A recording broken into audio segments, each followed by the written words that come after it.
Hello everyone and welcome to another episode of I Bought a Watch. So today we've got a rather special episode because we've been sent in a watch by a subscriber, and it is in fact this Rotary. Now, Rotary is a brand that I'm sure some of you will be familiar with. It's kind of one of those brands that I haven't really given much attention towards. You always see it in John Lewis or in various jewelers. And it's always kind of been one of those brands that I often dismissed as a fairly fashion brand. I'm not 100% sure why, but I haven't seen many reviews of it online, so I always looked at it down my nose, and boy was I wrong, because this is quite a watch. Now, this watch was sent in by a subscriber and friend of the channel, Adrian, who runs the watch channel Somewhere in Time. I'll leave a link in the description below on where you can go check out his review of this watch. And once again, big thank you, Adrian, for sending this one in. I should also probably mention I am currently doing a giveaway. To enter that giveaway, all you have to do is watch this video up here in the top corner. I'll also leave a link in the description below on how to enter. And that giveaway goes on till the end of October, so you still have plenty of time. As always, like and subscribe if you enjoyed the video. Now, let's get on to this review. So as I mentioned before, Rotary is a brand that I've often dismissed, and you know, I don't really know why. Its packaging, as you can see, is quite nice actually. And Rotary as a brand is actually steeped in history. So Rotary was actually started in Switzerland in 1895.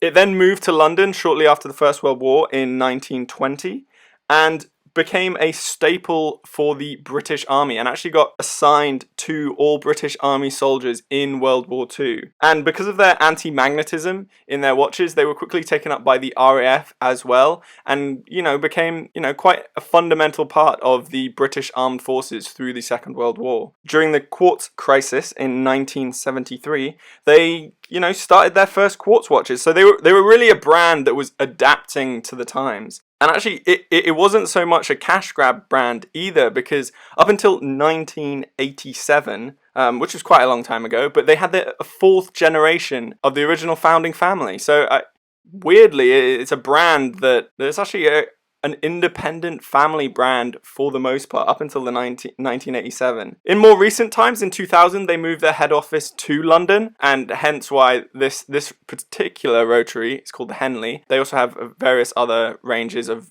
British cities. I think they have the Oxford for sure. But they seem to be a brand that doesn't get as much recognition as I feel like they should. I don't really see them getting talked about at all online and on watch forums, on YouTube at all. They seem very dismissed, and I'm not really sure why. Certainly I would never have bought one because of this perceived impression, but I've got to report, guys, I would have been making a mistake, because after having a look at this one, I'm very impressed. So speaking of the watch, let's get into it. So let's take it out of this box. Comes in very nice packaging. I've taken out 4 links, as you can see there. It's got a nice little pillow.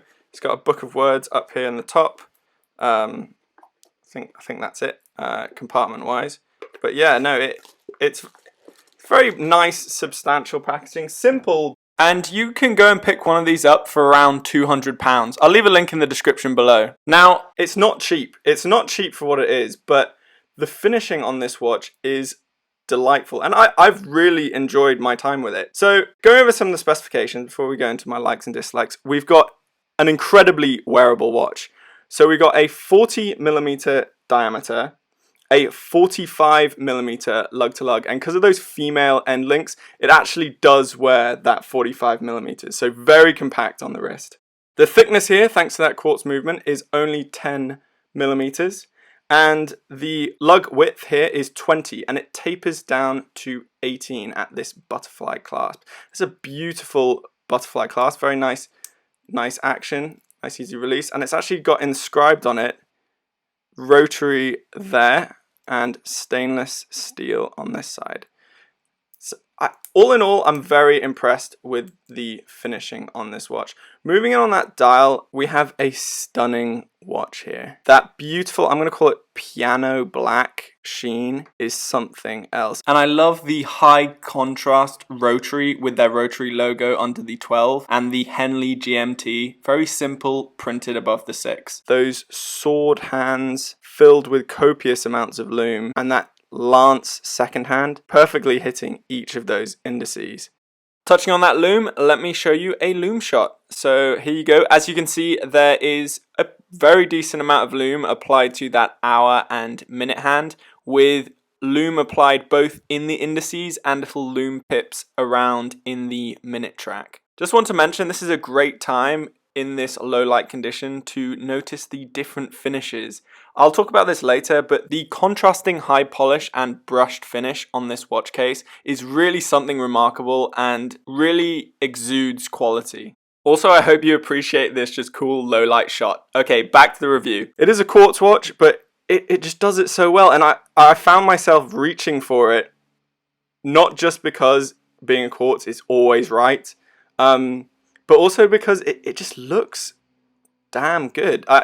It's very reminiscent of the Grand Seiko GMT. I'll put a picture up here. I don't know if Rotary has drawn inspiration from it. I don't know the dates exactly when either of these came out, but yeah, it's a stunning looking watch. The indices are applied. If you can see, they're not too three-dimensional, but they do add that little sheen that in low light you can definitely see it reflecting if you're looking at it at quite acute angles. We also have, for this price, a sapphire crystal. So that crystal there is not going to get scratched.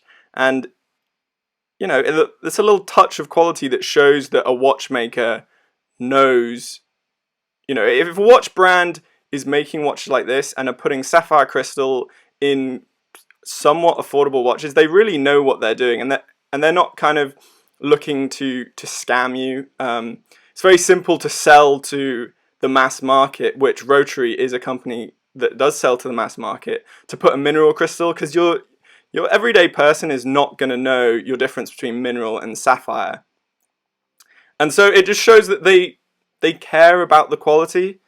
I mean, this is echoed in the fact that seconds hand is, for the most part, I know people are going to, you know, chat about it in their comments, but for the most part, it is hitting each of those markers as it goes round on the minute track. Lume wise, I'll put in a lume shot. We've got lume on the hour and minute hands, lume inside each of those markers, and little lume pips in the minute track running around.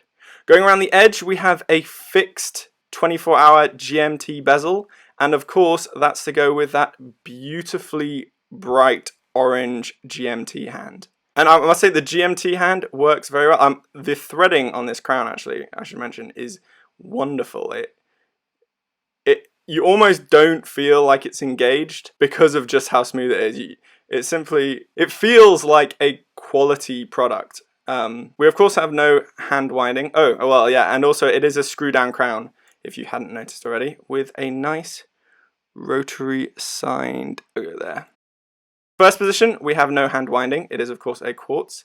Second position, moving forward, we adjust the date, and anti-clockwise, you adjust the GMT hand. And as you notice, that doesn't affect the hour and minute. So on traveling, you can easily switch between the two.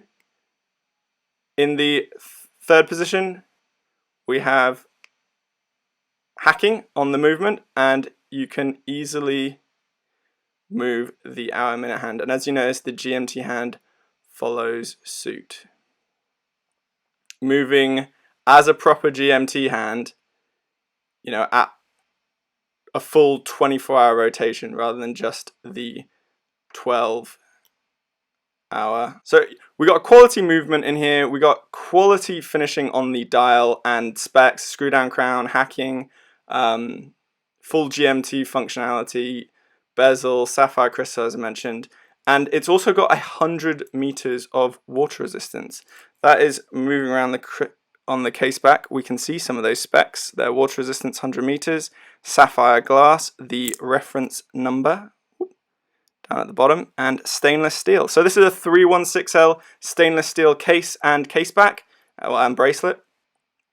So you've just got quality materials here. Let's look at the finishing. So you have a circular brushed 24-hour bezel with inset engraved numbers, which are being filled with paint, I imagine. We got a high polish around the edge of that bezel, and then brushing on the top of those lugs with a brushed and high polish bracelet. Brushed on the edge, high polish in the middle. Brushed side links, brush side of the case with that screw down signed crown with the Rotary logo, the wheel with the wings. Moving on to the bracelet, I must say this is a very comfortable bracelet, and the bracelet is connected with push pins. Oh, and let's get this on the wrist. And here it is. Those 45mm, 40 really do make it fit every wrist, I imagine. Like, whether you have a small or large wrist, this one's going to wear absolutely beautifully. Thanks to that butterfly clasp, you have that seamless transition and really smooth, low-profile buckle. I'm really taken aback, I don't know if you can tell by this watch. I've had it for a week, and I thought I was going to be very unimpressed. Well, not unimpressed, but very kind of unopinionated on the piece. But I've actually found that I've really enjoyed my time with this piece. But as always, let's go over the reasons I think you should not buy this watch. So my first reason is, of course, going to be a quartz movement. And for some people, that's going to be a big no. I mean, if you're watching this video to this point and you haven't, switched off because you don't like quartz movements, well, now you can, I guess. The second thing I'm going to point out is that because of that incredibly high gloss black dial, it does pick up any little bits under the crystal that they haven't cleaned. Obviously, this doesn't have Rolex level of cleaning, and I have noticed a little bit of fluff under the crystal. If you see here, actually, I don't know if you can see that there's microscopic dust on that black dial that if it wasn't such a high gloss, it wouldn't be noticeable at all. But just because of the color and finish that they have on that dial, which, don't get me wrong, I think looks superb, but it just means that little tiny QC issues, like little bits of dust, do pick up on that dial, and it's just something to be made aware of. However, that all being said, guys, I'm really impressed with this watch. I think it looks great. Because it's quartz, it's always going to be accurate. It's from a brand with a heritage. It's not a direct homage, even though it looks like the Grand Seiko. I don't know, you can probably hear it in my voice, and people are going to get annoyed that I'm just repeating myself, but it is something special. You know that feeling when you come across a TV show that no one's ever heard about and it's really good? You get that special kind of buzz. That's kind of what I'm feeling towards this watch in particular. If it was a company that I held in high regard, perhaps it wouldn't impress me as much as it does. But I've got to say, Rotary, you've really impressed me. And next time I walk into a jeweler and see a Rotary cabinet, I'm definitely going over to have a look. Once again, thanks for watching. That kind of concludes my review of this piece. Like I said, Adrian on Somewhere in Time has also done a watch review on this. It's far more, in depth and a lot less relaxed. So please go watch that if you want some finer details. And yes, I'm doing the giveaway. So if you want to enter that, please do click the link up here, or link in the description to enter that. That will be going on till the end of October. It's been going great. I'm really enjoying you guys commenting. The comment section has become far more active recently. I don't know if that's the change in style or just the fact that more people are spreading the word. But either way, thank you so much.